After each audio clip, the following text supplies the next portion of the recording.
அனைவருக்கும் வணக்கம்.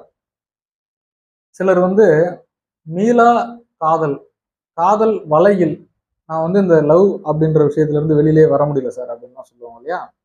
இது புதன், கேது சம்பந்தம்.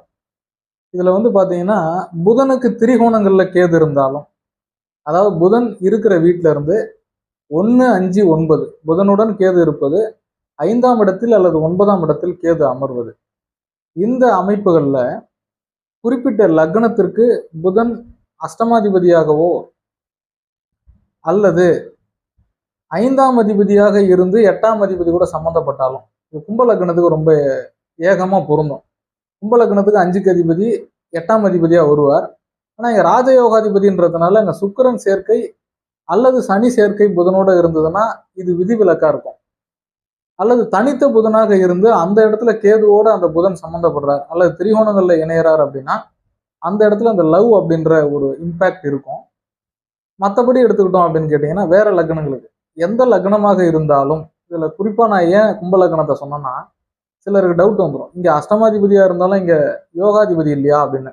எந்த அதிபதியாக இருந்தாலும் புதனுடன் திரிகோணங்களில் கேது இணையும் பட்சத்தில்,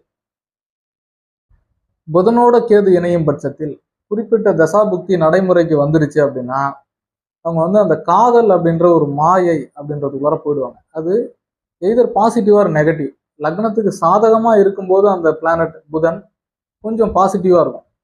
நெகட்டிவா இருந்தா அது இன்னும் மோசமா இருக்கும். ஸோ அந்த புதன் கேது அப்படின்றது கொஞ்சம் ஜோதிடத்துல, அதாவது குறிப்பிட்ட ஜாதகத்துல கொஞ்சம் கவனிச்சு பார்க்க வேண்டிய விஷயம். புதன் கேது என்பது காதல் வலை அப்படின்னு சொல்லலாம். அதுல மாட்டிட்டாங்கன்னா அந்த புதன் கேது இருக்கிறவங்க ஒன்ஸ் உள்ள போயிட்டாங்கன்னா திருப்பி அதுல இருந்து வெளியே வர்றதுக்கு ரொம்ப சிரமப்படுவாங்க. அல்லது வராம கூட போயிடலாம். இதே புதன் கேதுக்கு லக்னத்துக்கு 9ஆம் அதிபதி தொடர்போ அல்லது லக்னாதிபதி தொடர்போ இருந்ததுன்னா அவங்க ஓரளவுக்கு ரீசெட் ஆகி அதுல இருந்து வெளியே வந்துருவாங்க. அல்லது நைசர்கிக சுப கிரகங்கள் அப்படின்னு சொல்லும்போது வளர்பிறை சந்திரன், நல்ல நிலையில் அதாவது வக்கரம் இல்லாத நீசம் அல்லாத குரு, ராகு கேதுவோட இல்லாத குரு அந்த புதனையோ கேதையோ தொடர்பு கொண்டுச்சுன்னா ஓரளவுக்கு அதுல இருந்து அவங்க வெளியில வர்றதுக்கான வாய்ப்புகள் உண்டு.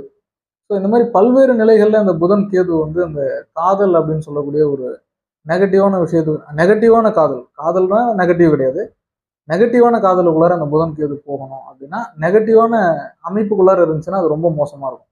அங்கதான் காதலால் ஏற்படக்கூடிய பிரச்சனைகள், கலவரங்கள்லாம் அங்கதான் ஏற்படும். அந்த புதன் கேது என்பது மாயை. ரொம்ப புதன் அப்படின்றது வித்தை.